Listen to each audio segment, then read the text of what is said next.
to differ because as a matter of a fact, there's only a fact between the two. And the fact of the matter is that either you love me or you hate me. It's either or. There are no gray areas when it comes to this thing called love. And you will find that where there's hatred, baby, there sees a discord sown in the ministry because there's nothing but division. And we wonder why that specific part of the ministry won't grow. There is no fertile ground. There is no unity. Look at the human body. You got arms to feel, legs to walk, a mouth to talk, eyes to see, and ears to hear. Well, if one of those limbs gets cut off, if you go blind and can't see, if your ears stop working and you go deaf, you are considered handicapped. And that's what's happening in the ministry. When the body can't function together, we become handicapped. And sometimes we become confused. Look at somebody and say, don't handicap the ministry. Don't handicap the ministry.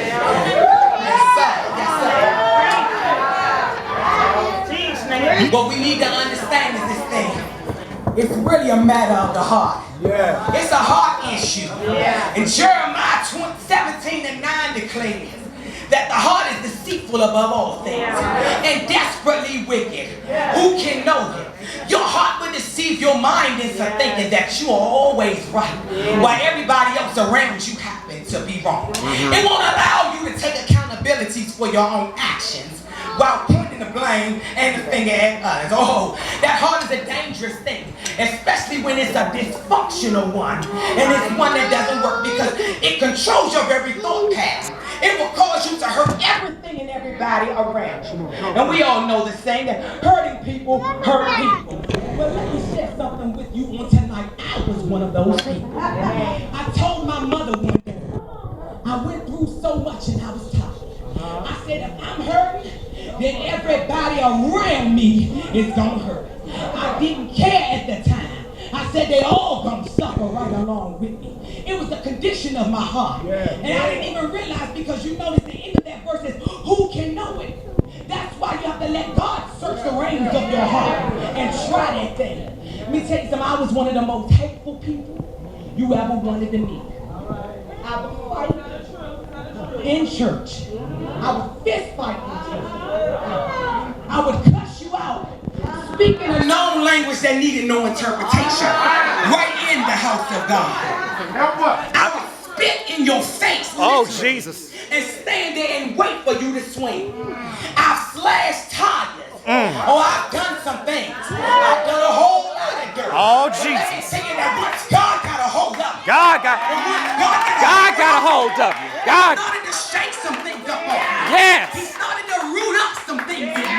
He changed my heart. Then he changed my mind. Look at your neighbor and say, get a change of heart. Get a change of heart. Get a change of heart. This thing called love. Hallelujah. Seriously. Praise your name, Jesus. Somebody get free.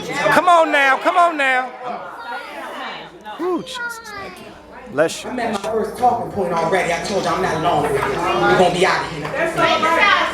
Come on now. The first thing we need to do is stop making excuses.